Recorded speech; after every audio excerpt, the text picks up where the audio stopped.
في مشهد يختصر أسمى معاني التضحية في عالم الطبيعة، التقطت كاميرا موجهة على عش طائر العقاب في ولاية لويزيانا الأمريكية لقطة في غاية الروعة. في قلب عاصفة عاتية وصلت سرعة الرياح فيها إلى 115 كيلومترا في الساعة، وقف العقاب بقوة فوق بيضه يحميه بكل ما أوتي من قوة وإصرار.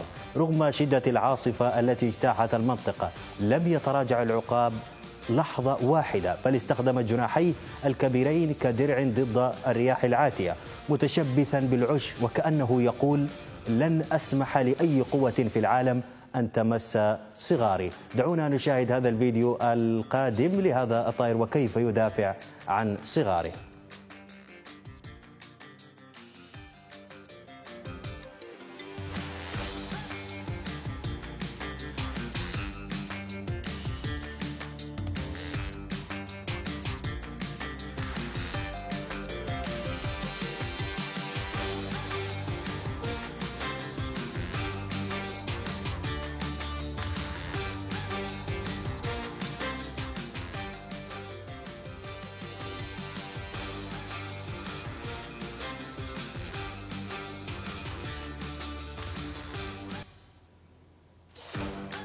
هكذا دافع الطائر عن صغاره في هذا المشهد المؤثر انتشر بشكل كبير عبر مواقع التواصل الاجتماعي ليذكرنا بأن الغريزة الطبيعية في كل الكائنات أقوى من أي تحديات أو مخاطر، وهكذا يحمي الأب صغاره. تفاعل رواد مواقع التواصل الاجتماعي مع هذا الخبر، فعبد الله يقول: مع أنه في مكان مرتفع ومع ذلك حاول قدر المستطاع ونجح، سبحان الله على القوة.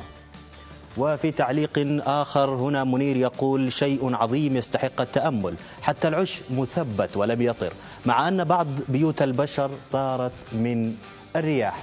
منال تقول: سبحان الله، يلقبونه بملك الأجواء.